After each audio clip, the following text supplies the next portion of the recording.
balls to shit. That's right, Casey. Get your ass back here. It's good to know he's got the vacuum off. Are we going? Yes, we are. Genius. Did you catch any of that I said about Casey? In the start of it, I You're believe. unsure? We'll see. Yeah. We'll see what he says. Seriously, Casey, we miss you. Yeah. I'm glad to hear from the boys that you got the vacuum. What do you call that? Off. Off? Yeah. The wound vacuum Yes. Yes, has been removed. has been removed. So you're doing well, my friend, I'm sure. Doing a lot better than he was, for sure. True, no doubt. No doubt. I don't know my tablet keyboard yet. I don't know your tablet This keyboard. is challenging. Well, like I said, a little while ago, I was looking up muscle cars. And like I'm sitting there looking at each one. I came across this. Yeah, wait, 69 Charger, 68 Charger, 1970 Charger. 70 Charger. But the 69 I would take because of the Dukes of Hazzard, and I was big into watching that as a kid, even though it was all reruns. Sure. It was where it was at, Daisy Duke. Hey. It's entertaining. It's an entertaining It show. always has. Wait, wasn't that a 69? Yeah. The Dukes of Hazzard was a 69, was a 69. and they destroyed them all? Correct. Yeah. And then like they made the new movie and they started destroying all those ones with that new movie that they had the guy from Jackass in and that other guy, that blonde guy, I forget his name. So Oh, yeah, I don't. Yeah. So Dukes of Hazzard destroying Chargers is the precursor to what Top Gear, because those guys are destroying stuff all over the place. Yeah, which is over, it's sad, for I at would least say, a yeah. while. Is it? Yeah. Yeah, they've shelved it. Freddie Flintoff was injured really badly. Oh no, so Apparently. I'm thinking the other one. No, and they're quitting. They're done. May and Hammond. Yeah, and, so and 2024, Clarkson? their last Top Gear special will come out in 2024. Is that right? Yes. And then they're done. And then they're done. They're getting pretty old. And they got other stuff they're shooting too. Yeah, they all want to so- do their own things. Clarkson has Clarkson's Farm, which I never thought I would enjoy a farm show, but it's hilarious. Because he's not really a farmer, and it's No, just fun to watch. and he's driving around a Lamborghini tractor. Like, it's ridiculous. No way. Oh, Yeah. A yeah. Lamborghini tractor. Well, that's when they first started out. Lamborghini was a No, tractor company. Yeah, So well, there was a lot of car companies. Also No, there's Ferrari. not. Ferrari was, Yeah, yeah. Ferrari. No, but at this point, Lamborghini tractors are exactly what you'd expect from Lamborghini. I mean, they're still real tractors. But he buys this thing in the first season. It's amazing because he buys this thing and then realizes that none of the farm implements for sale in England attach to his tractor because it has a different toe mount. So he has to go buy all these specialized implements, which, I mean, I don't feel so bad because I know how much he's making Right. from Amazon. Like, I've seen, well, like, I haven't seen the contract itself, but everyone pretty much knows. So he's making plenty, and he's throwing this massive tantrum at the end. He's like, I only lost $42,000 running a farm this year. And you're like, welcome to farming. Yeah. And that's one person. That could be one person's total income for the year here in the States. For small farms, yeah. Well, no, I'm not talking about. I'm talking about a general Oh, yeah, general income. employee income. Yeah. You know. Anyways, like I was saying, I've been looking at muscle cars. Yes. I came across the 67 Mustang. Kevin's like, back to me. Yeah, back to me. 67 Mustang. Yeah. This is a big switch from a It is. 70 Charger. That's my dream car, but I'm willing to go for a 67 Mustang. It's 3,500 is what they want. Wait, Yeah. how tall are you? 5'11", 6 foot, somewhere around there. So you just barely fit. Correct. Because I don't fit in the early Mustangs. I know that. Oh, is that right? No, I don't fit. Well, my mom wants a 64 and a half convertible, but that's not a thing unless you chop it up and make it yourself. Yeah. And I saw the 67, and I instantly went back to Gone in 60 Seconds.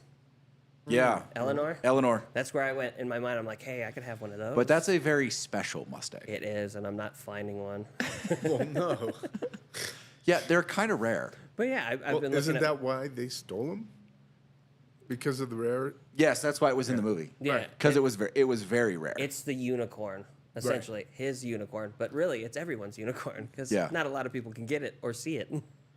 So I have yet to see an actual Unicorn. 67 unicorn. Okay.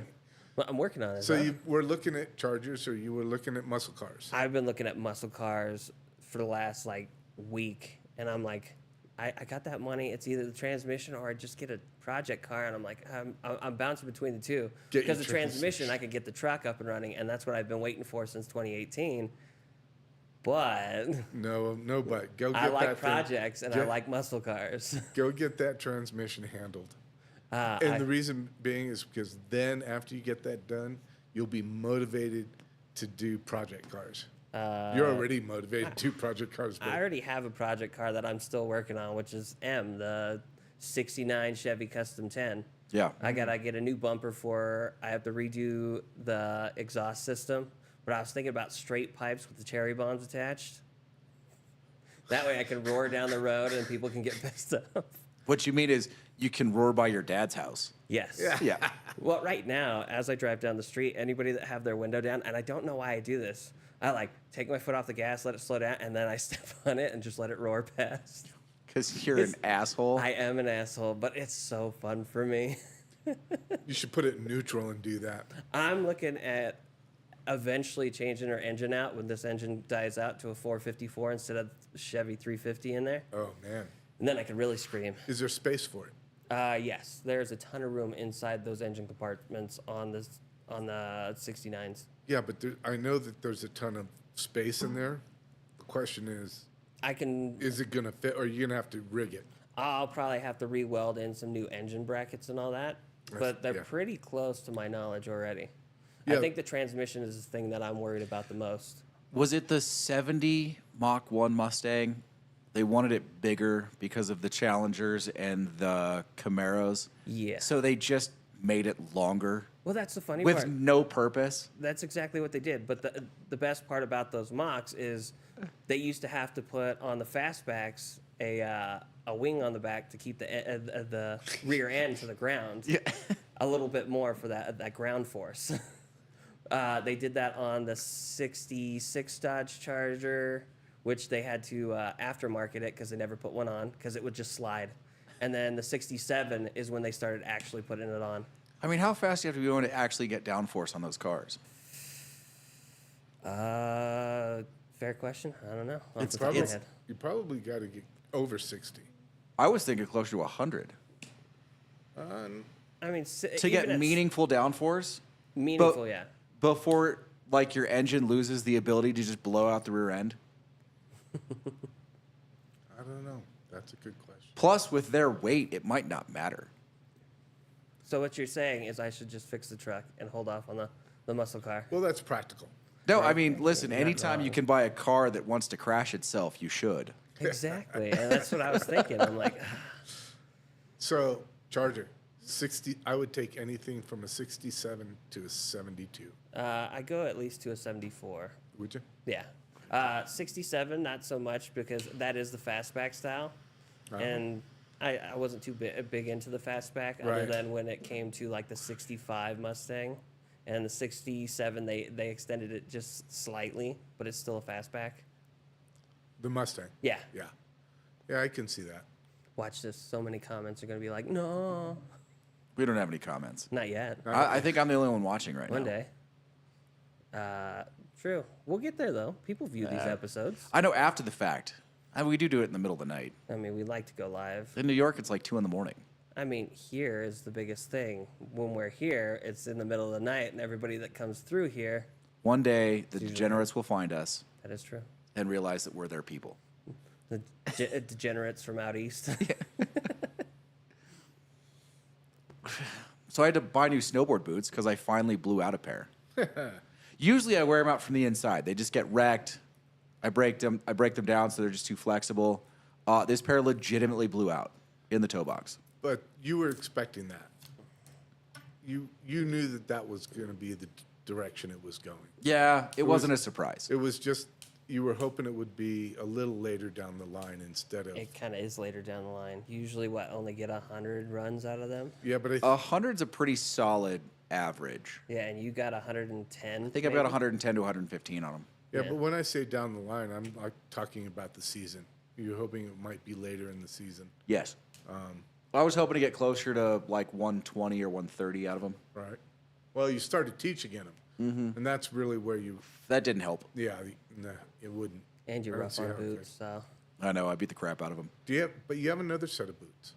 I have an old set of boots, which I will probably teach in those because I'm never really riding when I'm teaching. You're mostly standing around and doing like little one-footed runs to demonstrate like weight shifts for turns.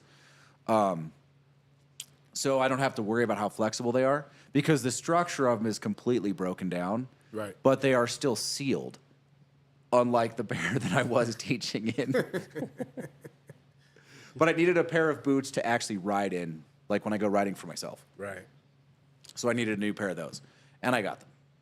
What'd you get? Ride Lasso Pros. And those are... So Ride and K2 are the same company. They're a lot like... So I rode K2 Macis forever. I think I was on my third pair. And then they don't sell K2 at any of the shops where I get the employee discount at. Yeah. So they do at North Star, I think, but I didn't want to drive up the other end of the lake. And I don't have time right now because my life is, a game of Tetris. You could... I mean, how long ago did you get the boots? Yesterday, day I got them before? today. You got them today. So they can transfer boots down. Yeah, I wasn't that worried about it. All right. They're pretty good boots. And these are actually stiffer than the K2 Macis. Same quality, slightly different liner, and stiffer, which I'm a fan of. Yeah, because you got a lot of power in your legs, so. I put a lot of force on boots Yeah. just because I'm me. Not because I'm a talented rider, just because I'm big. So you like the K2 boots, but you went into these because you have the discount on them. Where do they sit in, like, the quality of level of boots? So they're almost identical. Again, K2 and Ride are owned by the same company. Right. And these are almost exactly the same, outside of being slightly stiffer and having a slightly different liner. The lacing system's the same. The boa system's the same. Like the way their double boa works is identical to the Macis, to my old boots. So is this the top of the line? No. Those would be for Ride. The top of the line is not the Insano. It's the one above the Insano, I think. And did they not carry those? No, they did, but it's a whole different system. And I like the way these boots cinch my heel down. Okay. Because I've got a pretty narrow heel. Right. The Insanos are stiffer, and the ones above them are stiffer, but they have a dual boa system both on the outer part of the boot. This has one boa for the whole boot and then one boa for the ankle lock. Got it. Which is different than their higher end boots. But I like this boa system. Yeah, it's the right boot for you and how you board. Yes. So you prefer the boas over the shoelace? Yeah, I mean, for like backcountry or if you're doing something, like if you're going to ride a bunch of, if you're going to be in the back bulls at Vail or something. Which are now open. Yeah. Then laced boots, because you can always sort of, even if you break a lace, you're probably going to break it at the top so you can relace and still get them, like nurse them through the day. Where if a boa breaks, you're pretty much screwed. Oh, is that right? But the new boa laces are better than the old boa laces by a huge margin as far as being reliable. Okay, because I was looking at the difference between laces and boas. I mean, for the kind of riding I do most of the time, I prefer boas. They're so much faster in the parking lot. Fair. It's just easier. They're quicker to take off. Laces are kind of a pain in the butt. And I always end up having to adjust the laces a couple times during the day, which I also do with the boas. But for the boas, you just lift up your gaiter and go twist, twist, twist, and you're good. With the laces, you lift up, untie, like rezone, tension every part of the boot, and then tie it back. It just takes a while. Yeah, I tend to keep it firm in the foot, loose in the ankle, and then firm around the ankles. Oh, you're riding like Jeremy Jones. Yeah? Jeremy Jones rides really firm on the foot and then pretty open on the top of the boot. See, and that's what I was thinking is if I got laces, I could do that a lot easier than with the boas. Probably unless you got a more expensive boa. Or if you got a combination boa speed lace on the liner, you could leave it pretty open up top pretty easily. Okay. I'm just thinking of all the different boots that I would like to. I mean, I had a great pair of Solomons, even though it's considered a narrow boot. I wish Lang made a wider last for theirs because they have stiffness that I'm not found in other boots. Yeah, it's because they refuse to not be a race boot. They also leak. The Langs, Yes. really? Yeah. Look at people riding Langs, skiing Langs. Most of them have a little piece of colored duct tape right over the initiation of where the boot separates on the toe. Really? Yes. I've never noticed that. Yeah. It's a thing. But you said Lang refuses to be a race boot? Refuses to not be a race boot. Oh, okay. Like they're narrower. Yes. They're always a narrower last. They fit super tight. And they're stiff. They're stiff ratings because there's no, like, they'll be like, oh, it's a 110 or it's a 120 or it's a 130. Some boots are like, it's a 180. Yeah. But there's no unification of that system over the different companies. So one company's 180 could be another company's 110, and that's often the case I've found for Langs. Yeah, I always try and get the highest rating, stiffness rating. Yeah. I'm always looking at 120, 130 or more. I have Solomons now, and they're 120s, I think. Those are good. They're a good boot. Yeah, and they have a super narrow last, which fits my foot. These particular Solomons do. Solomon runs the gamut. They're like uber wide all the way to like super narrow. Yeah, it's funny that you say that because I can't remember the name of the Solomon boot that I had, but Peter, who used to be the long-term boot guy up here, Yeah. he has forgotten more than any of us would ever know about boots. Yes, you've told stories about Peter and his boot fitting before. Yes. Well, not on here, but to like. Right. So we worked my Solomons for a good 6 hours to where once it was done, that boot was like a glove around my foot and it had the stiffness. Now, I put probably a good 80 to 100 days a season on those boots, and they lasted for 3 seasons. So, which is very high in regards to utilization of a ski boot Yeah. over the years. This isn't meant as an insult, even though it might sound like one. Sure. For as competent a skier as you are, and I think you know that I think you're incredibly proficient. Yeah. You don't stress your boots. you have a very sort of long border way about your skiing. Like it's incredibly relaxed. Well, it's fun. I don't mean that as an insult in the slightest. I actually like the way you ski a lot. And I don't take it as an insult in the slightest. Because, I mean, I learned to ski loose a long time ago. Yeah. I mean, and it's kind of like, let the boards run, because that's what they're meant to do. They're meant to run. And, I mean, don't get me wrong. I learned some groomer slalom style skiing, much later in my skiing life. And so you can see me doing some really loose, not straight, but really loose, let the skis run. And Very long carves. yes. And then you can also see me doing shorter carves, but wider. And it's going from one side to the other side, but I'm moving. And it's not that I'm getting distance out of my carving turns, I'm getting speed out of the carving turns. Yeah. Where I'm just thinking, once again, Lane, you're gonna kill me. My E100s. Dude. My E100s are Not flat on the bottom anymore. Sure they are. Barely. If only just. Yeah. So they run. Those are the ones that I just let run.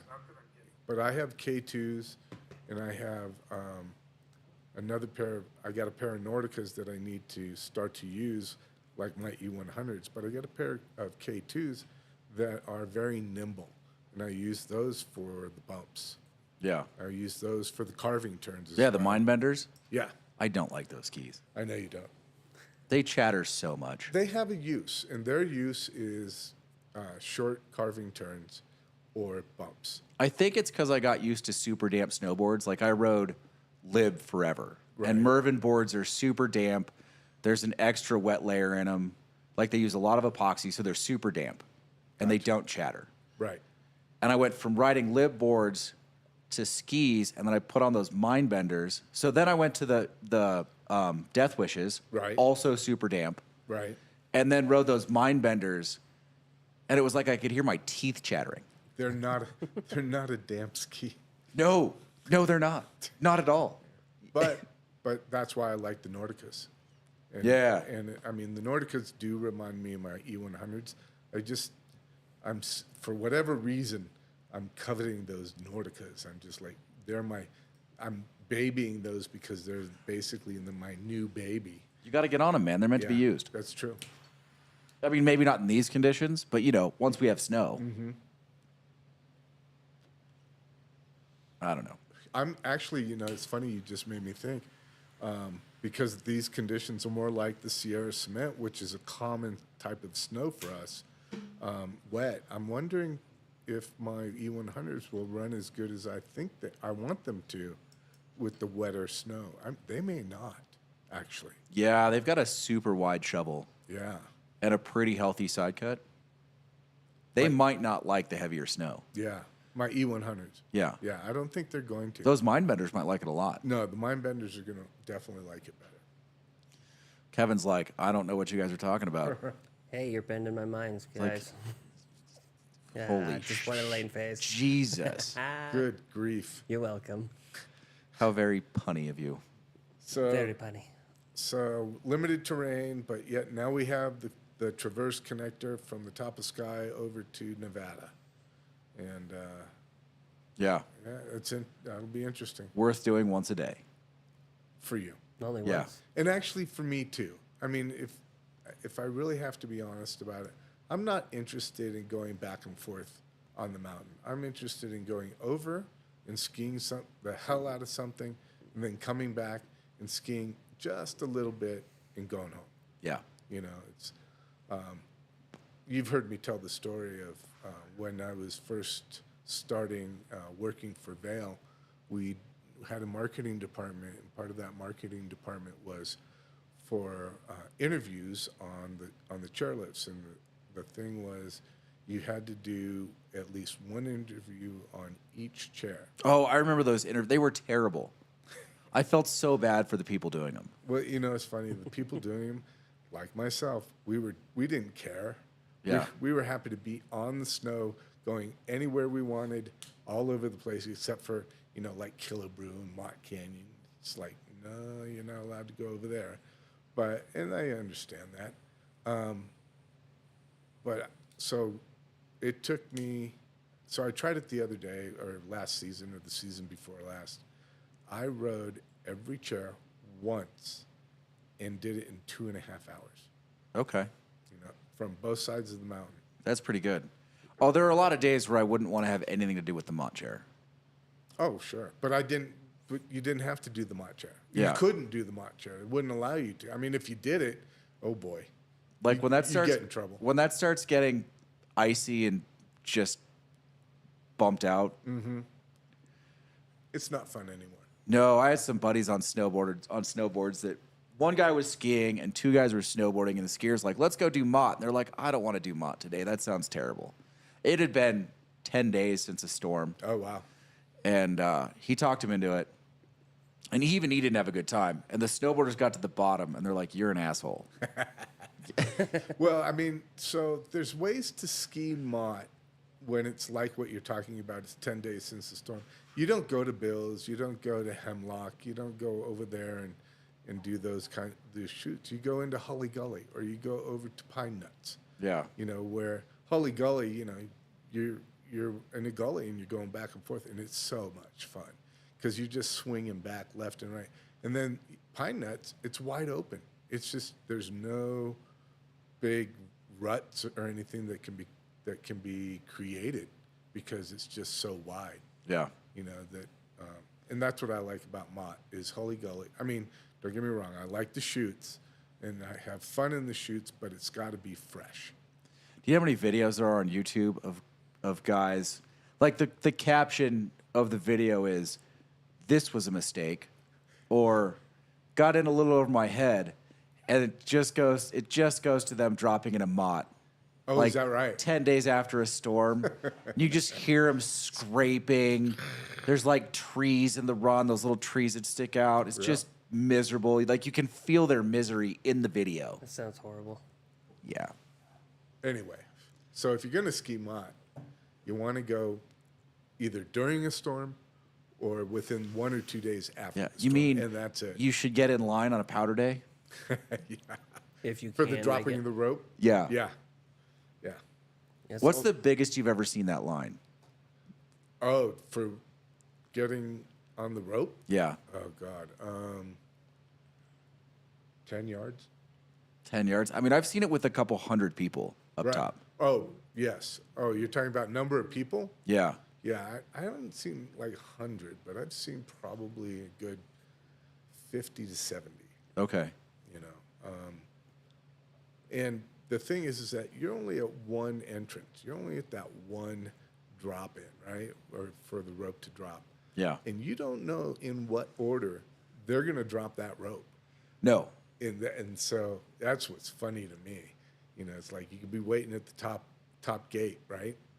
And all of a sudden, you got a ski patrol came over so he could open the gate, and you see 2 more ski patrols down below, getting ready to open the gate, and you're going, oh man, did I choose the right gate, Yeah. or am I? Oh shit.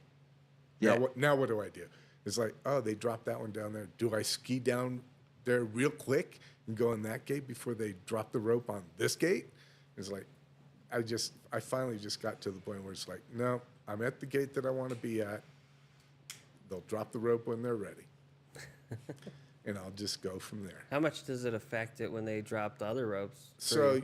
you can have a good 20 to 40 people ahead of you. The good news is they're usually all going over to the chutes, Okay. which is fine because I'll find another section. You hear me talk about Hully Gully. I'll go into Hully Gully, you know, and I'm not going to have a whole lot of people in front of me or behind me. I'd say maybe I would have 5 at the most in front of me and the same number behind me. And I'm not worried about the guys behind me. I'm just looking at what are the first 5 guys cutting? What kind of a line, where are they cutting? And it's like, I'm going to go different. And you just do it. Okay. Yeah. One of the funnest times that I had was dropping into Killabrew. I was at the top of, which one was it? It was I think it was the farthest out chute. So looking up at the mountain, it was the farthest left.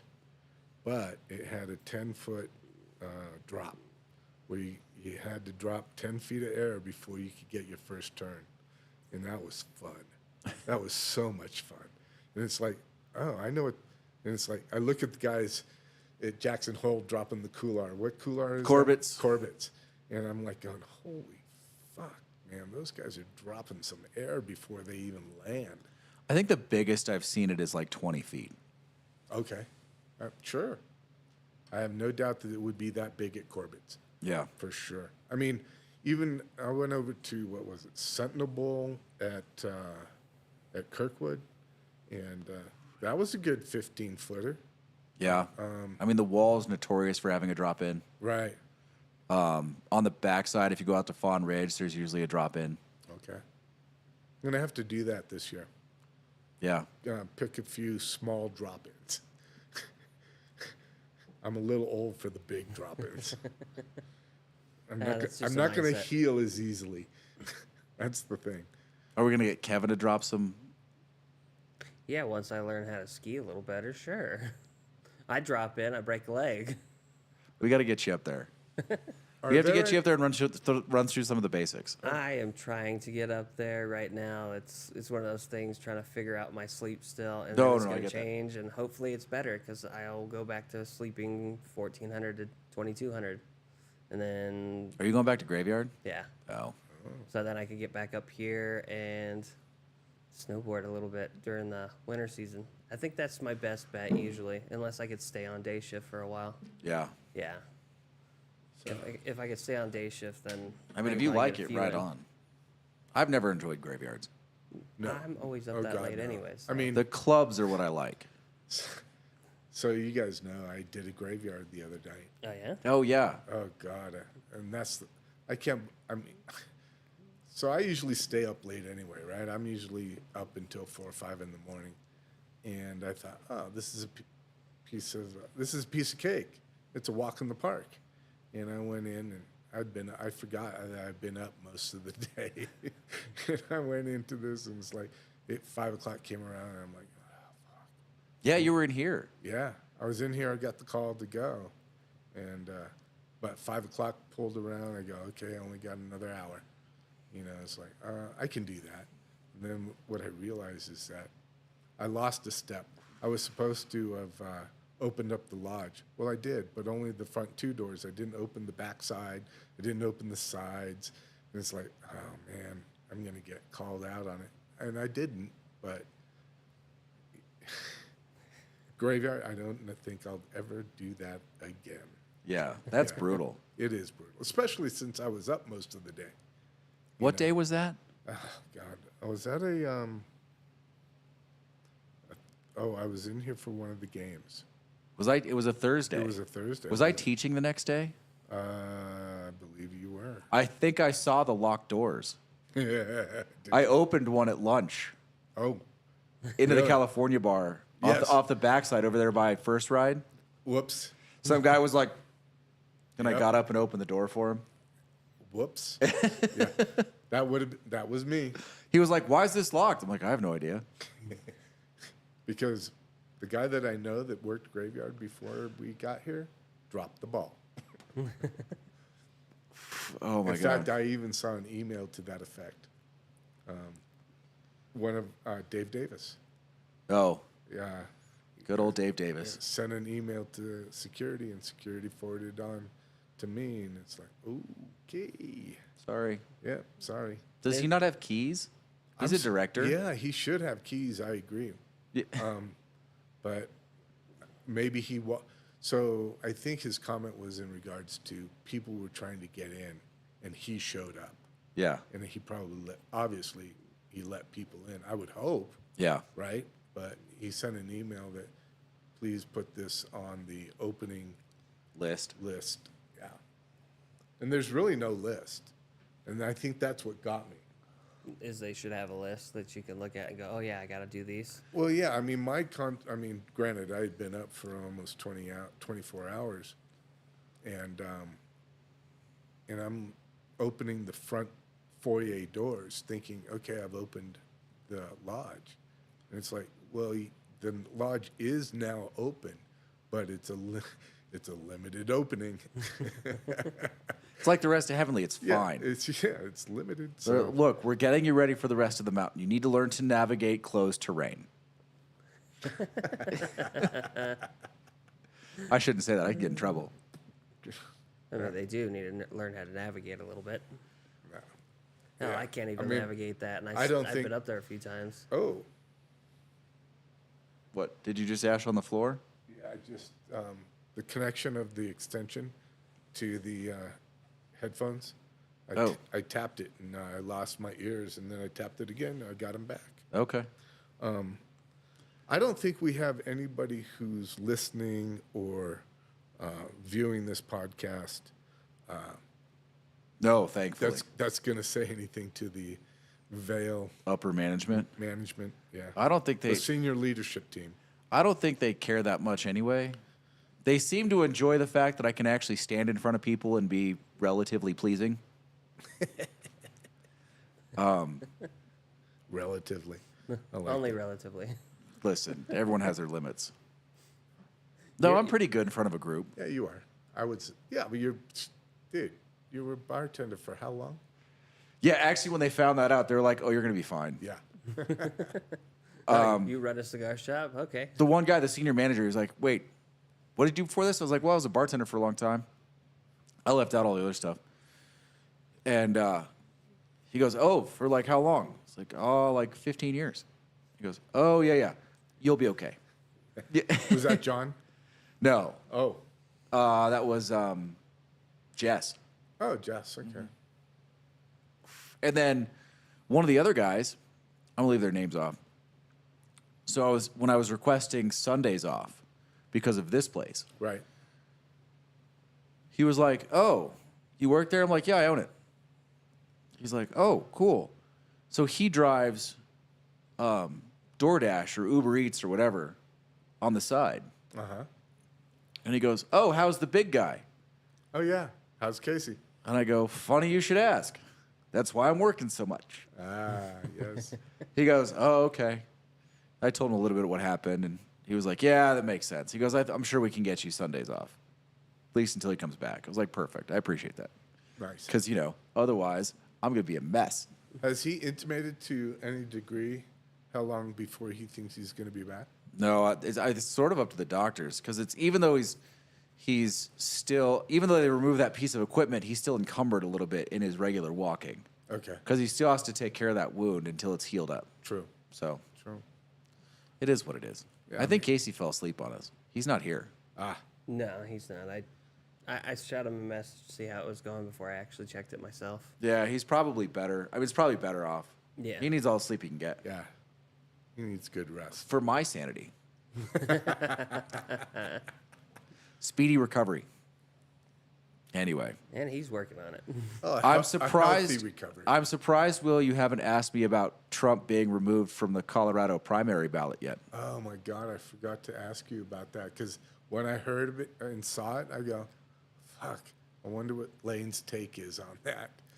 I honestly, I saw that and I was like, Will's gonna ask me about that, and I meant to download the decision out of the Colorado Supreme Court and read it, and I just didn't have time. Yeah. I got stuck doing other stuff. I don't know. I mean, just the logistics of it. There was no due process, right? Well, Or was there? yeah, it was a court hearing, a couple of court hearings. Due process isn't the same for every situation. Ah, okay. It depends. So there's procedural due process and substantive due process. I don't think there's a due process claim to be made here. You mean the fact that he didn't get due process? Yeah, Or- I don't think or that's going to be a valid claim. that. Oh, okay. I think for the Supreme Court, when it goes to the Supreme Court, it's mostly going to come down to you're clear. There's nothing.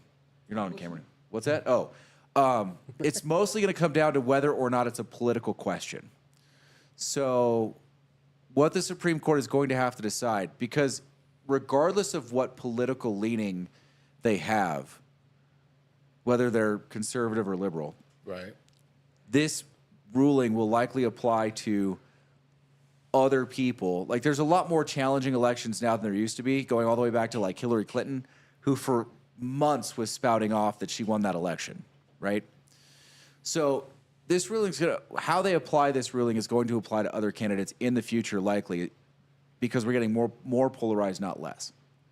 So knowing that, is it the people who should be deciding through votes if someone can be president or not after an action like this, or is it the legal system? Well, So is it a political question or a legal question? I think that's going to be most of what the federal Supreme Court lands on. So Because by Colorado's definition of insurgency, like they found as a matter of law that he had some part in an insurgency. oh, you mean in the insurrection? Insurrection. Okay. Yeah. So And then the question is, does Article 3 of the 14th Amendment apply to people running for president? yeah, I mean, I read. It's funny. Once it happened, it's like I looked up the 14th Amendment and the exclusionary clause, which you say is basically Section 3.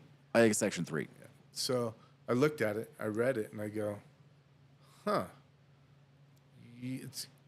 So I kind of parallel him to what was the Confederate general, Lee? yeah, Robert E. Lee. So I kind of, it's like, okay, is he excluded in the same fashion or tense that Robert E. Lee was barred from being any kind of a political leader, right? So I'm thinking about that, and it's like, well, wait a minute, let's back up here. There was an insurrection, right? And the insurrection was to hold up the ballot casting, the electoral college ballot casting. Yeah, the fake electors thing. Right. So the fake electors. Yeah, they had a whole system of electors in place that wouldn't vote the way that Georgia, the way that the ballots were cast in Georgia, the electors would vote for a Democrat, and they had a whole system of electors in place to go in and vote for a Republican anyway. Like they were trying to replace the electors, is my understanding. I haven't looked that close because I just haven't cared that much. Right. Because again, the question comes down to,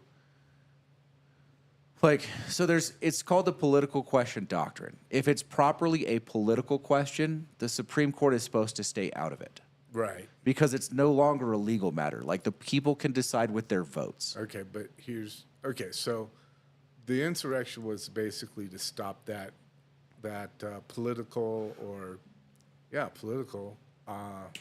function of the government, and I'm thinking, well, that was done on his behalf.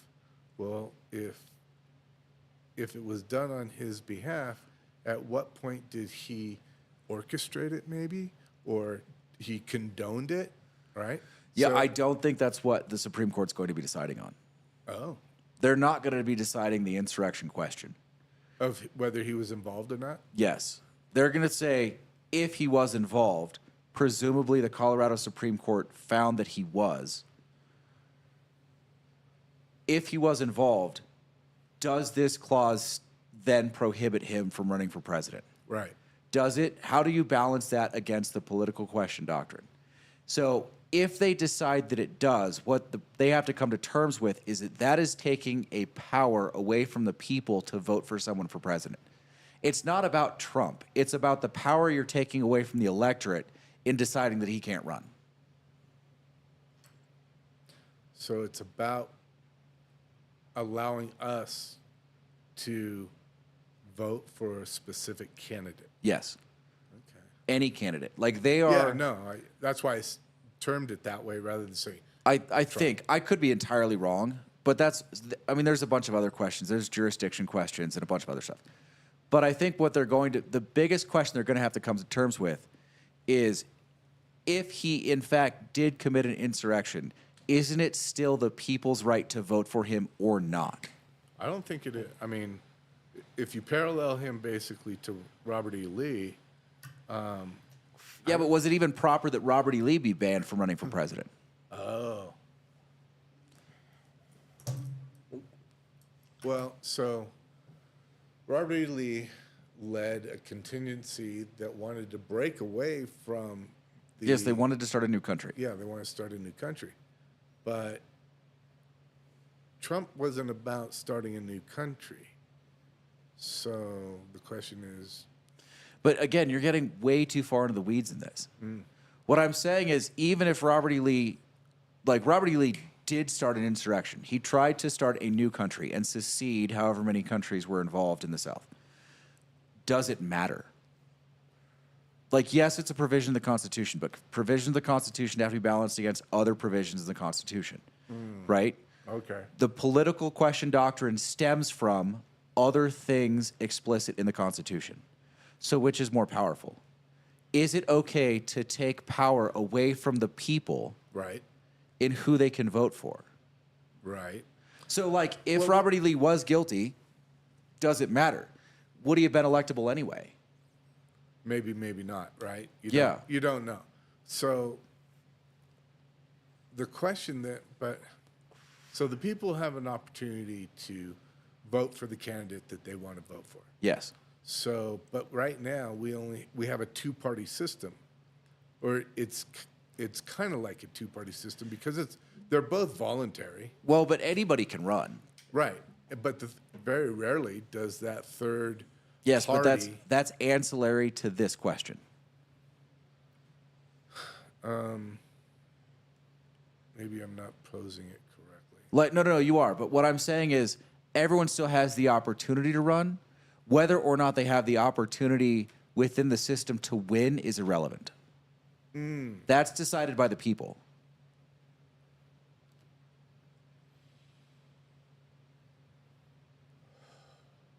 Like if procedurally winning is improbable, doesn't matter. It's that they have the opportunity to get their name on the ballot. Right. So he could run without the Republican endorsement, right? Yes. And so, But not in Colorado. He's not allowed on the ballot, but period, not in Colorado yeah, right now. but not in Colorado right now. And the question is going to be, is that proper? Is it proper because of his actions to remove from the people the ability to vote for him? Well, Because this doesn't just restrict Trump. This is going to restrict any candidate who does things. And then you have a bigger question, right? So what is an insurrection in an incredibly polarized and divisive system? Like, what is that gray area? When does it become super shallow reasons that we find someone guilty of insurrection in what is becoming a more and more political court, where we can then remove them from ever running and getting voted for, period? Like never getting a chance to stand in front of the people and have the people cast their votes. yeah, I mean, that's interesting. My mind just ran off to character. Yeah, but character is something to be determined by the electorate, You mean by the people. By the people. And their votes. right? If we decide someone is of ill character and shouldn't be president, we vote for somebody else. True. That's character isn't a decision by the state. Character is a decision by the people. So okay, so the people want to vote for Trump, right? And he's not on the ballot in Colorado. What's Yes. to prohibit them from writing him in? They Writing- can't. They just get tossed out. They get tossed. The out. write-in votes just get tossed out. Is that in all situations? No, All- that's up to whoever sees elections in individual states. That's usually a state matter. Quick question: does that leave presidents for other states to use that as a reason, or no? Oh yeah. So if this stands, there will be a lawsuit filed against Trump in every state. Okay. Well, not every state. Every state. Every state. Every single state. You only need one person to file. You can't find me a Democrat with some money behind him in every state to file that lawsuit. Oh. Okay, now okay. You can see the Yeah. light bulb. Click there. Yeah. Bing! My light bulb just went on. Got it. Now, I say all these things. I think Trump is an absolute clown.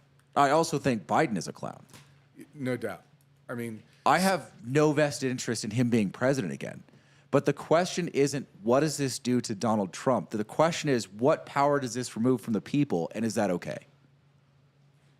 man, what? Oh, hey, no. Do you want that chunk? Oh, It's on the shelf, on our shelf.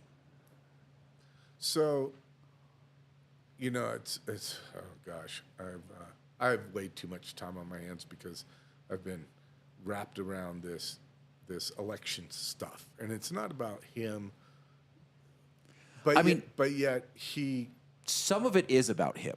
right. Not all of it is about him. But so this is where I've been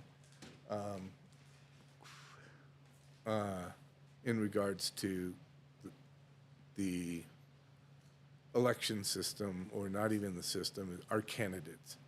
I looked at all of our candidates all the way back to Bush Sr., and I'm thinking, all of them are criminals.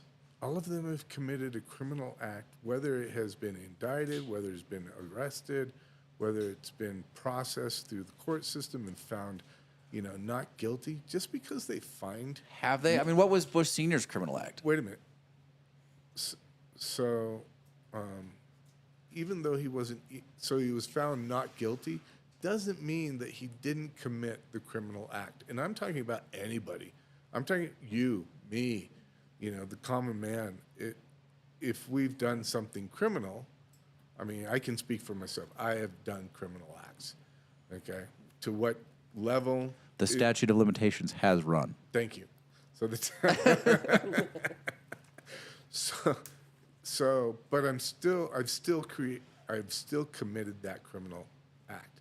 When are we as a people going to understand, and I don't think we're ever going to get there, that we are electing criminals into the highest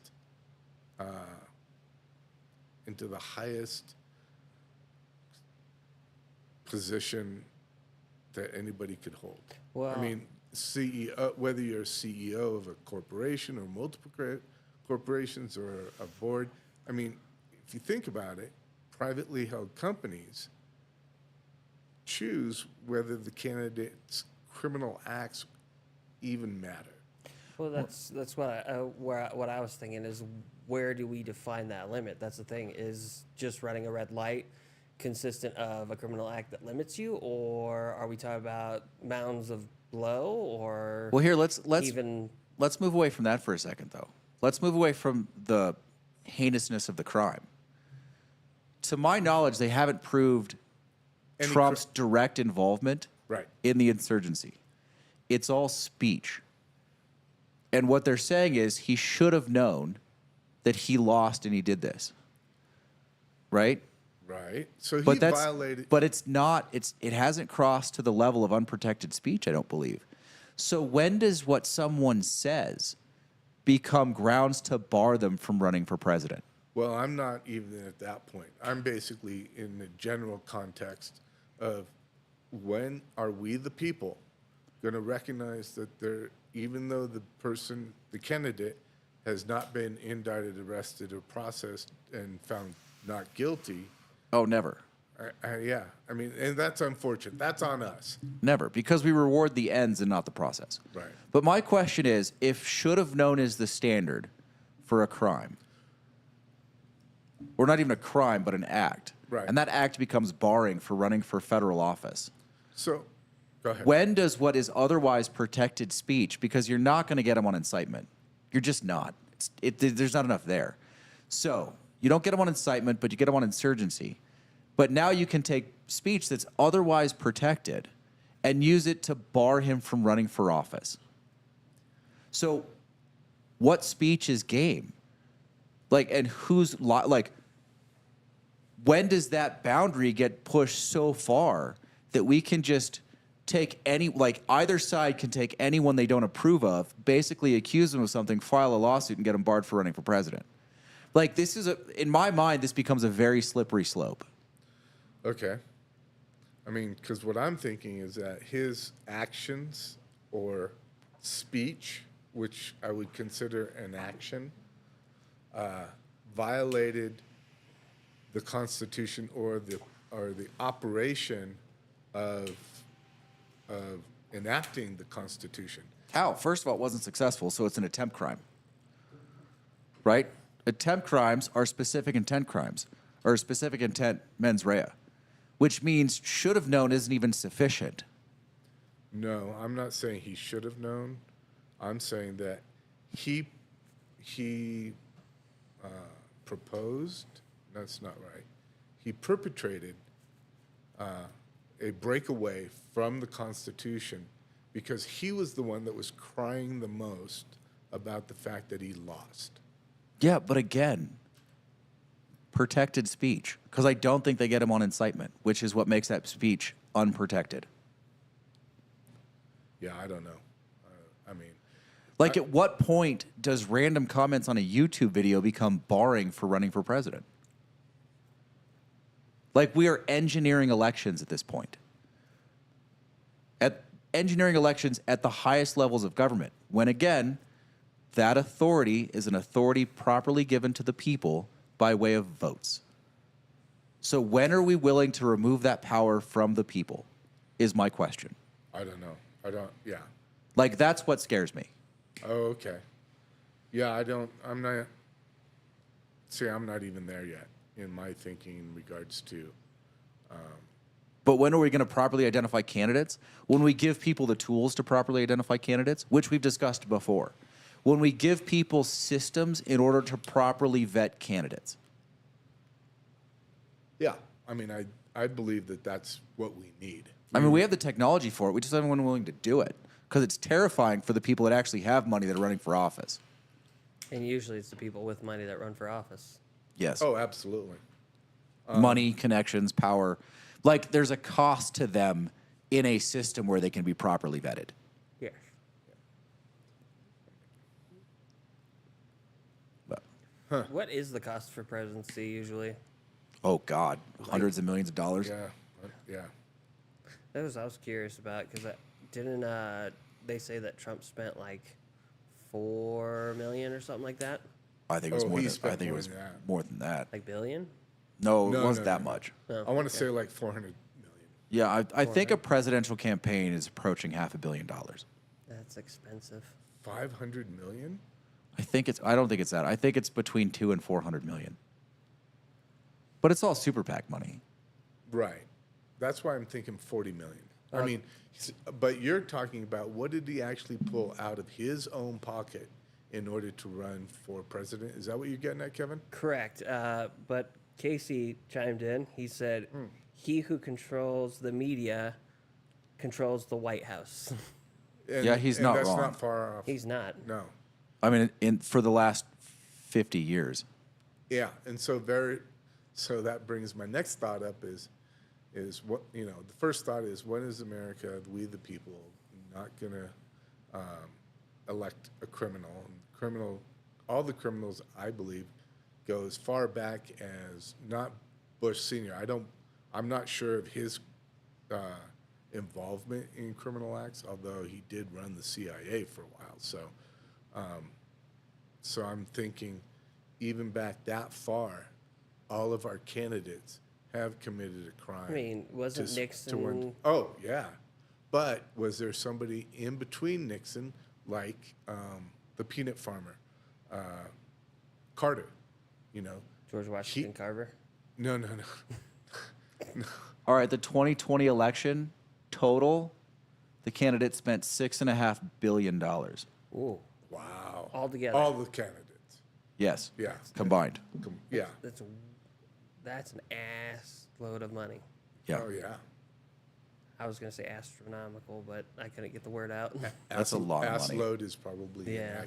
is fairly accurate. Oh yeah, that's more than an ass load. But yeah, the media at this point has changed the entire game. But again, when we can properly vet candidates to the entire electorate. Yeah. Like we could do that, but like you said, it takes somebody to create an app and all that too, or even just a It's system. I mean, it's not even the app part that's challenging. It's the research that goes into what the app shows. And it'd have to be a non-monetary app, right? No, not necessarily. Just to make it honest, right? Well, you'd have to no? get money from somewhere to operate it because you would need a Fair. team. My guess is you would need a team of 100 people And most of them aren't To gonna work for properly free. vet the candidate. to run the app, to administer the app, and properly vet all the candidates and trace money and donations and votes and where they came from and what they voted on and what their policies are and where their money's coming from now. So what they're going to be forced to vote on because of who their friends are. Their plus and minuses. Yeah. So don't we really already have the technology to do that? Oh, 100%. We do it right now. Okay. It's just a question of cost and motivation. And motivation. But More- the people more who than the anything people who else. have the money to do it aren't motivated to do it. It's the people that No. don't have the money to do it that need it. Right. The people that have the money to do it don't want to do it because therefore they can't get their guy into office. Yes, keep because going. you lose the ability to engineer elections. Right. You have to rely on convincing people. Which should be always the game. Yeah, it should be. But right now, it's really cheap in information terms to convince people to vote for somebody. It needs to be far more expensive. Like in pure data terms. And it'd only be used, what, once every 4 years? No, you can expand it to senators and congressmen. Oh, fair. Yeah. Which I would. So that's how we drain the swamp, basically. Yes, information just like this country, education is the silver bullet. Right. Information is the silver bullet. Right. It's just that simple. I'm with you on that for sure. And people like easy information that they can get too fast. Yeah, so you have to make it easier to access. You basically have to design a user interface that people know how to use and can use well to show them for them better to mirror what they believe to the candidates that are running. And then they have a better idea of what compromises they're making when they're voting for somebody. I think today, most people don't understand the compromises they're making when voting for a candidate. Well, a lot Oh, of it's God, no. covered up and all that too, or they're trying to cover it up. Yeah. Or they don't. So even if they are aware of the compromises that they're making, do they actually care? Because I think that's where a lot of the candidates currently are, as far as that is concerned, is that they run on piecemeal They run on sound bites. sound bites, yeah, but also piecemeal issues. You know, it's like this guy's good for these 3 issues, and this guy's good for those 3 issues, and I want a guy who's willing to be good for all 6 issues. You know, But that's not the way the candidates are identifying themselves. No. I think right now, today, with Super PAC money, candidates look at what they have to do when they get elected to get money. And then they say, how do we tailor that message to be palatable for the base that's going to vote for us? no doubt. I totally. I mean, Like, what can we say that's like, it's a magician's act, right? Right. What can we wave in their hand over here so they don't realize the things that I'm holding in my hand over here? exactly. And that's what candidates are. And we need to get away from that. We need just an honest presentation of everybody, and then the people can decide who should be president. Well, so I'm thinking that isn't there a way to illuminate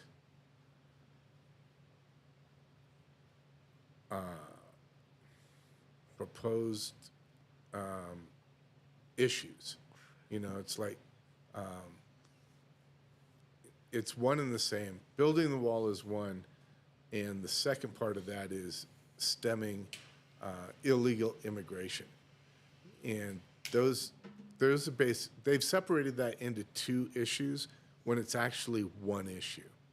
It's stemming because you got to do something, and one of the things that you got to do is build the wall. But that's a partial solution to stopping illegal immigration. I see. This is the thing. So I was listening to a clip from the Joe Rogan podcast, and they're talking about illegal immigration and how we have to stop it and this and that. And the one guy's like, "Well, you know, the business owners and the elites don't want it stopped because it's cheaper labor for them, so they can make more money." And I think it's more fundamental than that. I'm not sure we actually have a vested interest in not stopping illegal immigration in the current system. Well, I mean, so Like one of the you ways- and I do, not just the elites. Like you and I do. What's the Yeah. vested interest? Out of Labor. curiosity? Labor. Yeah. So right now, we're not producing enough babies to have enough labor to support the generations that exist as they get older. We're just not. Well, not just that. There's jobs that we don't want to do that they're willing to do. Yeah, see, this Yes, is the catch, absolutely. right? But here's the thing.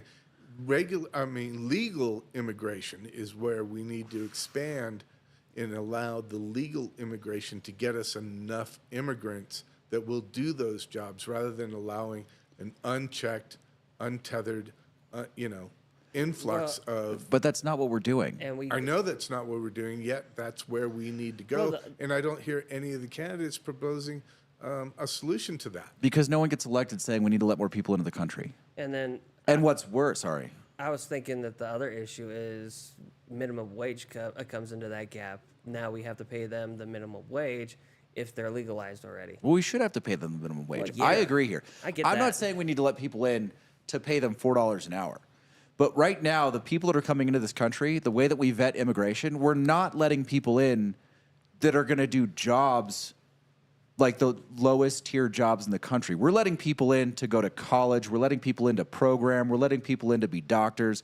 We're not letting people in to go work on farms or ranches or process chicken. Which is really what we need. Yes. So, and the cat, like, when they say we need to stop people coming in and taking these jobs, no one's going to take those jobs anyway. It's Right. incredibly impossible to hire right now for lower tier positions. You can't fill housekeeping positions. You can't fill kitchen positions. But is that because the legal immigration is flawed? Yes. Okay. But we're not going to change it. Because we can allow illegal immigration? No, because okay, maybe partly.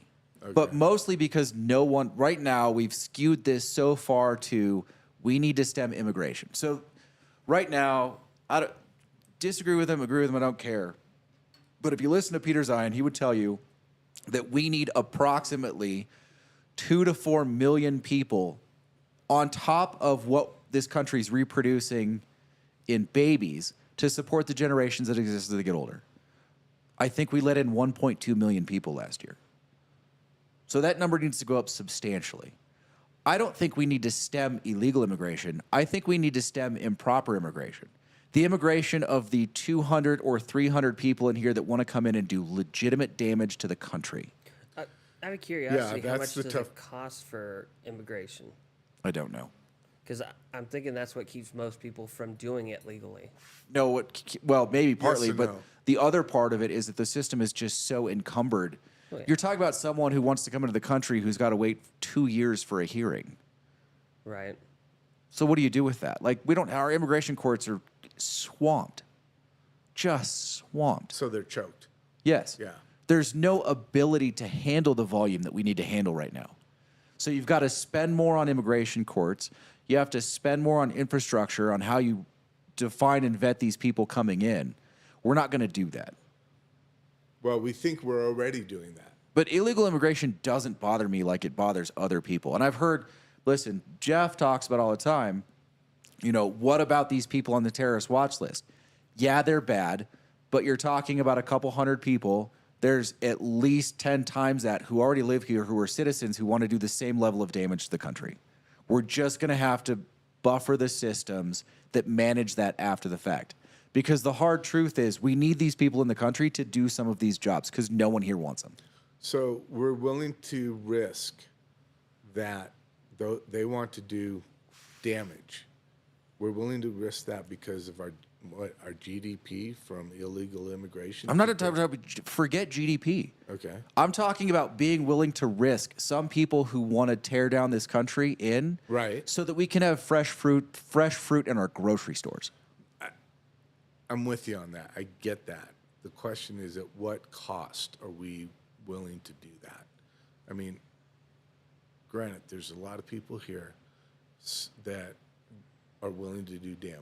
Well, let me ask you this: who's got more ability to do real damage? The person who's broke, who comes across this country, who doesn't like this country, but also needs to feed his family, or the person who was recruited by some foreign agency who's a doctor, who has the means and the connections, who's here legally, on his way to citizenship, who's going to do real damage, who has the tools to do it? Or who was even born here. Like, what's the real risk of these people? What's their actual capacity? That's an unknown. Or is it? I mean, at some point, there's risk, right? Yeah. Like, what are you willing to pay for having clean bathrooms in the restaurant you go to, or being able to go out to dinner, or being able to buy avocados or lettuce Right. I mean, or chicken? There's a story I think it's out of Mississippi. They kiboshed illegal immigration. They did a very good job at eliminating illegal immigration. The chicken processing plants in Mississippi shut down. really? Yeah, Like- and that makes sense. I get that. These aren't jobs that people want. So what are we willing to trade for this is the question. Yeah. I mean, we run the risk of letting that educated person in that has the means to do harm. Like, we're blinded by capacity. Like, oh, this person's a doctor. They're really cool. We're not going to check too close if they hate us. Yeah. I get I get the point that you're making. You're not even just trying to make it, you're making the point, and I get that. The question, so the next leap that I did is, okay, so we can't straighten out the immigration issue, or if we do try to straighten it out, it's going to be a limited effect, is kind of what you're getting at as well. A limited effect, and it's going to take 20 years. Right. So what about, now we've let in a great number of those that want to fight for their country of origin, and is it possible for us to let that many people into where they can attack from within? I mean, maybe. I mean, at some point, though, you have to rely on the police and the federal agencies that are able to act on those things, right? We have to have one of the best internal intelligence systems on the planet. But also, don't you have to rely on the common man to keep and bear arms? And now we're bringing in another issue of the Second Amendment. But to a certain degree, and I'm trying to apply, is that it rests upon the people to defend our democracy, and we may have to defend it from within. Yes, we already are. Okay. I mean, I think that Trump, left to his own devices, would do things that limit democracy substantially. I also think there are people on the left that would do the same. We're already taking power away from the people because we don't trust them. We don't trust our elected officials? No, the elected officials don't trust the people that are voting for them. Right. Which is a big problem. Yes. It's For them. no, for us. Well, why would it be a big problem for us? Because we're supposed to be voting in the people that are going to do the right thing for the country, not the people who are causing the issues. Yeah, but or making more. but they're not vetted enough for us to make that decision. Yes, and because they are taking powers away from the people so that they can better engineer elections to maintain the current power structure. And where's the current power structure going? Well, listen, where it is at the moment is sort of irrelevant. The question is all like, regardless of whether you're on the right or the left, the answer has to be that the will of the people generally supersedes all things, right? Right. Majority rule and minority right is the guiding principle of this country. In a Correct. perfect world, that's what we would have, but we don't have it Yeah. because the different entities, whether it be Republican, Democrat, or media, big dollars, right? I lost the thought where I was going with that. Casey's gone quiet again. Listen, I think we need to better vet our politicians. I also think that some of these issues that they talk about aren't real issues, right? Like, I'm pretty sure the Zoomers are the smallest generation this country's had in, 150 years. And they're starting work. So how are we going to supplement their numbers to make sure that this country continues to operate? They would have to bust out kids for them later. Well, and That's- the point that I think Lane's going towards is that because there's a lower population of Zoomers, is that the name now? Yeah, Gen Z. Okay, I like the name. The illegal immigration are those who are immigrating on a lower level of the work, or those who are willing to work in the jobs that Clones. Fucking Casey. His answer is clones. Clones. That's Casey, unless you've got some magical Star Wars technology that accelerates growth, you're still 20 years down the road. Even if people start having babies today, it's Yeah, 20 years it's away. 20 Yeah. years down the So road. what do we do in the interim?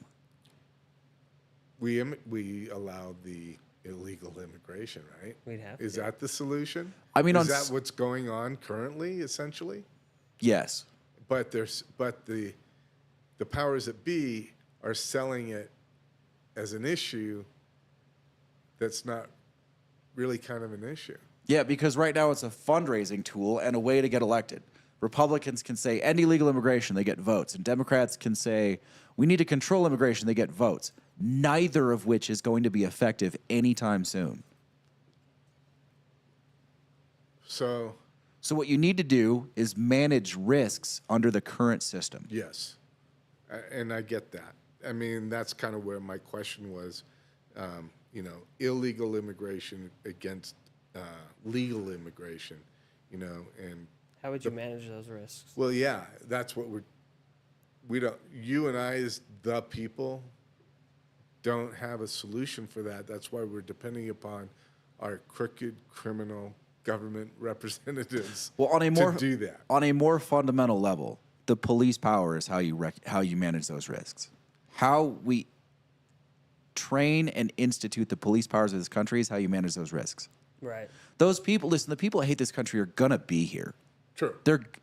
Those people are motivated, whether it's crossing a border by swimming across a river or hiking over the mountains in Canada or sneaking in on a cargo boat or whatever, they're motivated to be here. They're going to find a way in. Yeah, that's True. true. I mean, it's funny or I don't know if it's funny or not, but one of the thoughts that I had is like, we've got a huge ocean on both sides of our country, right? Which is incredibly effective. And we don't, yes, and that's what I was thinking is, so what is it that we are going to implement on the southern border, and that's called the wall, in order to stem the illegal immigration that we need? But again, so those two massive oceans are incredibly effective when you're staring down an invading army. A lot less effective when someone can get a fake ID and get on a plane. Right, and so what I'm getting at is if you're not attacking from the sides of the ocean, and Canada and our relationship is pretty good, where there's not going to be an invasion. Well, maybe there would be an invasion through Canada, but it's going to be topographically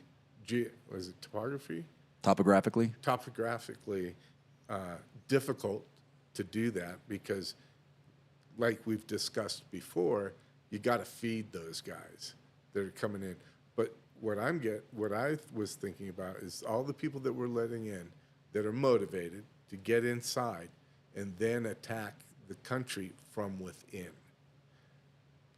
I don't know how organized that could be or would be in order to do that, but isn't that the risk that we're having with immigration as a whole, not even one way or the other? Are you talking similar to like the incident in Boston during the marathon, or something similar to that, or something? So if you think about the middle of the United States, right, and you get people who are motivated to do damage, and they all congregate to the middle of the United States, right? Well, I don't think they're going to congregate. That's Most of those people have adopted the cell model. So they're relatively detached from the other cells. They operate in siloed situations. Like they're given a purpose and they're given 3 or 4 connections and they're designated to carry out that purpose. So there's no communication between the different cells. No, I mean, it has to go up and then come back down. And that's not even true for all cells. Some cells are completely kited. Kited? Yeah. So they just cut the string. They give them a purpose, they put them in the wind, and they cut the string. Got it. And they just expect them to execute. So an attack from within is pretty difficult as well. Yeah, not impossible, but again, those people are going to get here. Like, those people are motivated to be here for other reasons than feeding their family. They're going to find a way. Yeah. Like, we have to find other ways to manage those risks. Right. So, and one of the risky ways that we're doing that, as far as we the people, we're empowering the police state in order to Not a police state, the police power. the police power. Yeah. Okay. The police But- state but like does brings in like harkens things like martial law. And that's not what we're talking about. Right, but couldn't the police power be a tool that establishes police state? Well, yes, but the Constitution is supposed to have protection against that. I agree. But we have people Like, if in the office that are not supporting the Constitution. True. But again, that goes back to the electorate and how we vet candidates and how we identify the people that we want to lead this country. Yeah, the circle continues. Yes. And again, information disseminated to people properly and effectively in an expedient manner is the key, Agree. I think. But so we've got the conglomerates, right? The people with lots of money, and one, not just an ass load, but 50 ass loads of money, right? Are they really the ones that are threatening to put us into a police state, so to speak? I don't think they're threatening a police. I think they're threatening other things. They're threatening the fundamentals of democracy. They're not threatening martial law, although some of them probably would. Right. But I don't think that's the largest problem. Now, the police power generally still has to operate within the confines of the Constitution. It still has to represent the different authorities granted to different, like the states and the federal government, who does what, and separation of powers. And it still has to recognize the individual rights of people. Okay. So how do the rights of people, how do the people prevent those who are threatening the fundamentals of democracy? Do they do it with the Second Amendment right? Or do they do it in another way? Or is it a combination Well, it's of both, I think. Okay. But on some level, you also have to accept the risk. Generally speaking, freedom means some risk. Like Yes. that's the cost of freedom. Freedom. Is that there is some risk that you accept day to day in order to be free. You will never be both totally secure and totally free. It's impossible. totally At least secure in and totally the free? society that we have built currently, you can't have both. I don't think we could build a society like that. Yeah, I mean Star Trek, Well, I mean, even right? Star even Trek. then, I mean, But yeah, there's always some risk. Yeah. That is the cost of freedom. So what two things you can't have? Freedom and what? Security. Secu- You can't be both totally free and totally secure.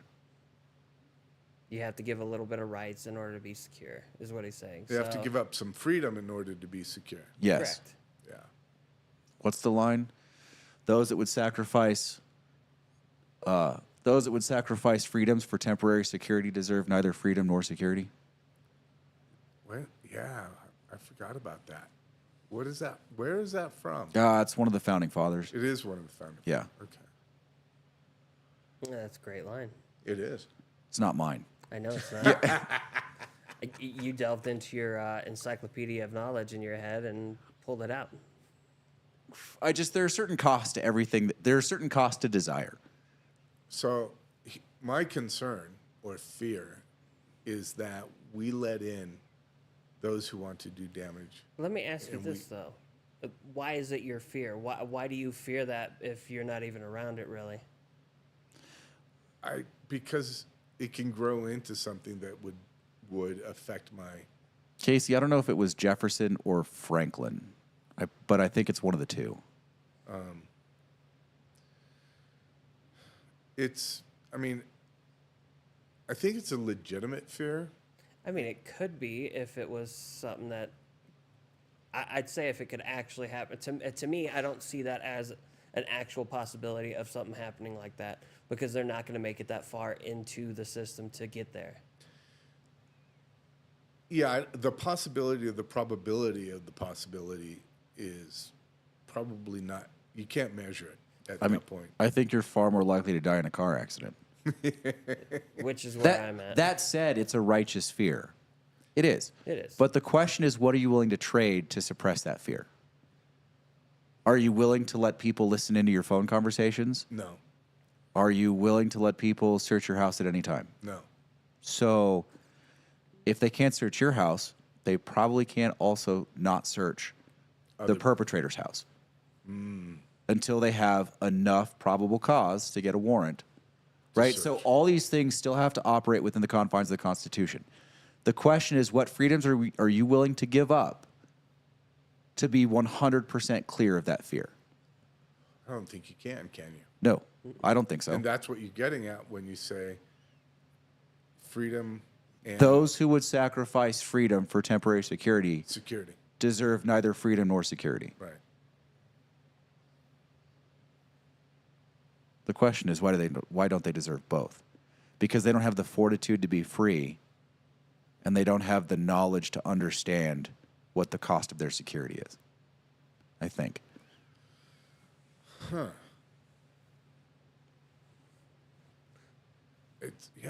I mean, I don't disagree Yeah, Right. that's right, Casey. with the security and the freedom dichotomy. You know, it's Like I said, that was said by someone much smarter than me and far more read in the ways of politics Was it and societal interaction. You're pretty well read. Is that Jefferson? That has to be. I think it was Jefferson or Franklin. The third candidate for that statement is Adams. Oh, It is almost certainly one of those three. yeah. I feel like I want to say, if I had to put money on it, I'd say it was Franklin. See, But I'm not positive. Yeah, I'm thinking Jefferson. Casey thought it was Jefferson too, And I'm thinking Google, right? which Casey could be doing right now. Anyway, this has been a really meaningful discussion. Yeah, where no answers were found, No. but we all had a little bit of input. Listen, Well, I think, for my part, the summary is this. The more you can know about the people that you're voting for, the better off you are. Absolutely. But you got to be willing to put in the work and the effort to get that knowledge, Yeah, until someone makes it easy. which may not happen. Probably won't happen. Because it's people like me that want to do it, and I certainly don't have the money to fund it. Not yet. Oh, I don't. Yeah, neither do. I mean, so if I don't have the funds, I have to figure out the most effective way to not only determine or vet the individual candidate, but also to spread that information. Casey says I was right. It was Franklin. Oh, I think you'd have to go down the rabbit hole and actually go one by one on each runner. yeah. I mean, Listen, And go down that rabbit hole and find it yourself. I will give you a more simplistic way to approach it in the beginning. Now, in the end, you're right. You have to go down the rabbit hole. In the beginning, as a start, I would say do this. Be willing to listen to both sides and what they have to say about people. So compare and contrast on both of them. Yes, be open to, even if you have a candidate that you adore, force yourself to listen to the other side and what they have to say about them. yep. I agree. I mean, that's why I landed on DeSantis. Yeah. You know, yeah. I mean, it's like I've been. I got bad news for you. So, I think there are a lot of Republicans that will jump on this thing in Colorado to try and disqualify Trump. Yeah. And then I think it's going to be Haley. Damn it. And I'm pretty sure Haley can beat Biden. Yes. I don't know if Haley can beat Newsom. Because if Trump backs out or if Trump gets disqualified and someone else, who I think will be Haley, becomes the nominee, then I think the Democrats will revisit Biden's candidacy. And then who do you get? Because if it's an actual election, they're not going to run Harris. I think it's Newsom. We could very easily, because of this thing in Colorado with Trump, end up with Newsom Haley. What's going on with Kennedy, though? That would be. He's running as an independent. Okay. And so that. And He's going to be a non-starter. Yeah. So you don't think DeSantis would beat Haley for the nomination? I think DeSantis has come out and been shown to be too weak on stage. He does not present well on stage. Although apparently a lot of people think he beat Newsom in that random. Yeah. I don't even know what that debate was. They I didn't watch it. I heard it was a lot of bickering. They called it the red state versus the blue state. Yeah. Didn't one of our presidents have a stuttering issue and they didn't think he was strong? Probably. Yeah, there was a president that I'm had trying to that. remember who it was. My guess is it was before TV. I watched. Nah, I think it was TV. Well, then you're only talking about if it was a president since TV. It's basically Kennedy on. So Kennedy, Nixon, Reagan, LBJ, It was prior to TV. No, Bush, okay. Clinton, Obama, Trump, Biden. Truman. Truman was pretty much before TV. Okay, I'm wondering if it was him because that's the Also, name that's popping in my head. It doesn't matter how weak people think you are when you drop a couple of big ass bombs on another country. Fair. I think that's what it was. Yeah. Boy. I actually, I think it was Truman then because that's the name that pops up in my head and that sounds familiar. So I finished Oppenheimer. What'd you think? I couldn't. I started to do things around the room, and I lost interest. Basically, if I was in the theater, it would have been. I would have been able to focus better. Yeah. But being the fact that I finished it in here, and there was other things to do while it was on, and I noticed that that's what I was doing. So I kind of like, I was kind of like yourself in the fact that I had something running. You were watching it like I watch TV. Yeah, exactly. It was running, but I was doing other things. Yeah, I haven't watched it yet. Yeah, it's tough. I could see where it's a real tough movie to sit down and stick with. I actually really enjoyed it.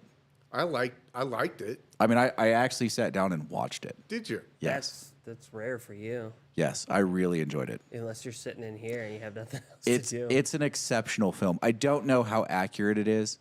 I think parts of it were fairly accurate. Yeah, I and think then- they took dramatic license with Yeah. some of it and some, but they tried to stick true to what the best understanding of that situation was.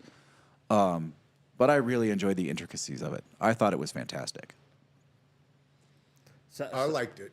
Don't get me wrong. I did like it. The cast in the film was phenomenal. Yes. It was just absolutely phenomenal, and I'm pretty sure that it's going to get an Oscar It's going to get at least one in there somewhere. somewhere. Yeah, I mean, Someone's going to they're going to throw it a bone somewhere. right. Well, they may not throw it to the actual actor. It's going to be about transition to screen. Yeah, about- like best picture or best adapted screenplay That one. or yeah. But I don't think it's going to be somebody got that role that knocked it out of the park. Like, what's his name? Cillian Murphy.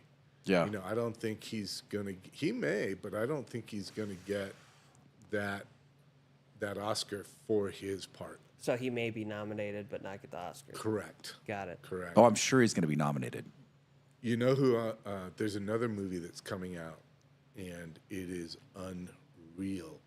But Bradley Cooper is the main character, and the name of the movie is Maestro, and he plays the main character, and his transformation of looking at the character, and you're going, that's the character. It's not Bradley Cooper, but you see a little bit of Bradley Cooper executing a great, and this is just from the trailers, but it looks really, really interesting. Even though the content in which it's about, I have no great? interest in it. I just look at the acting on the of Bradley Cooper in that character What's this is supposed to be about? it's about a conductor. Oh, okay, got it. Maestro. Maestro, Figured. yeah, it's about a conductor, and I also think it's not just in regards to his ability to be the maestro and to have. I mean, I don't know who the maestro is, other than I think his first name is Lenny, and I mean, I have no idea who this guy would be, but there's also a personal story aspect in the film, and I believe it's even though he's married, he's gay, he's a homosexual, and he has those relations within within the marriage that makes it, at the time when it was going on, makes it quite controversial Yeah. at that time, but not necessarily now, because we're so familiar with the not issue, with the circumstance. So anyway, that's a film that I think if it it's going to get released here pretty soon, and I think it might be eligible for the Oscars. I don't think it will be until next. When is the Oscars usually? March. Okay, so I mean, do they include from that year? Or? I don't know. I thought the Oscars were in June. No. I thought. Well, so who's got Google?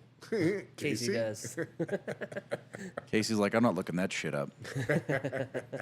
Well, I don't know. Casey's usually pretty on top of movies and all that, and what's going on.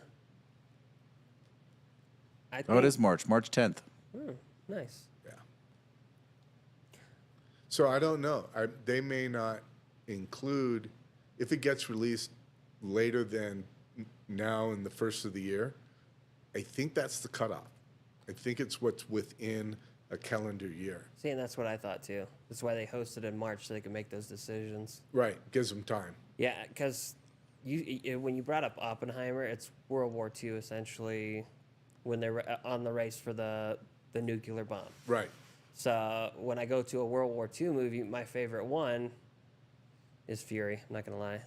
Really? That was Well, actually yeah, really accurate though, because they it's- went and questioned all the other tankers from that era, the last couple that Why were you were a around. tanker? Yeah, I know, but That's it was why a he great loves. movie. That's why he loves Fury, and I get that. But I I st- I- like Kelly too. I don't necessarily like the entire film, but the opening of Saving Private Ryan is so good. You're not wrong. The opening is great. Yeah. I think my favorite all-time movie for war would be, what's that one? All Quiet on the Western Front.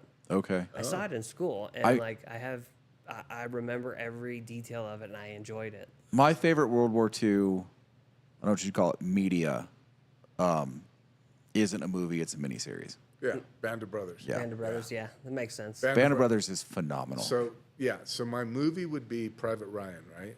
Yeah. As far as one of the greatest war movies produced, and Band of Brothers, by far, is the best war series about war. Now there is a series out right now on, I think it's on Netflix, and it's World War II in color. It's I haven't watched it yet, but You're not wrong, Casey. Casey has introduced a new movie to the conversation, Inglorious Bastards. of course, I don't know. Listen, for World War II, all that fits, but when you start adding in, like, I think there are a lot of really good movies that cover Vietnam. See, and I was going more Apocalypse Now. accuracy for World War II. But Apocalypse Now is good, yeah. But But Apocalypse Now is not about Vietnam. no, Apocalypse Now uses Vietnam to tell the story. the story of humanity as it delves into insanity. Yes. Like, as it delves into its worst possible expression. So backing up, to Private Ryan, not only was the beginning phenomenal, but I also think, and it's my opinion, that the ending of Private Ryan was spectacular as well, because it had a component in it where it just tears your gut apart, and that's when one of the soldiers frees up and can't muster enough courage to help his fellow soldier from getting killed. Is that the one with Andrew Garfield? Yes, that scene. Yeah, I was trying Yes, to remember if that was the movie with Andrew Garfield, but yeah. yeah. It's the final scenes. Yeah, that where makes sense. That final attack that they're protecting the bridge. Casey would like us to consider Good Morning Vietnam. Hey, I'm willing to consider it. I mean, I thought that movie was hilarious when I was a kid. Right. Hilarious. Yeah. Yes. It was, yeah. Good morning, It's like Vietnam. MASH. Yes. It's, to me, it's like MASH. What war was MASH about? Korean. There you go. Yeah. I really did I enjoy both the movie and the series for MASH. Yes. Yeah. No. I watched it off and on. I didn't watch all of it in its entirely. The movie is far more serious. Okay. Like, the movie is much darker than the series. Yeah, yeah, but the it is. series kind of like shows you what what the average Joe would actually be doing. Yeah, I think the movie better communicates how grimy field hospitals are. Yes. And it covers some more serious topics. It covers depression and suicide. And Casey also wanted to throw in the greatest beer run ever. All right. How long have we been doing this so far? About 140. Yeah, we've been going a while here. What do you guys say we continue this to the next live stream? If we Absolutely. remember, yes. All right. If we remember it, that's for Perfect.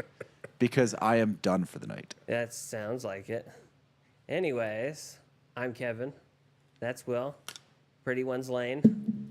If you've made it this far, go ahead, like, comment, and subscribe, and we'll see you on the next live view.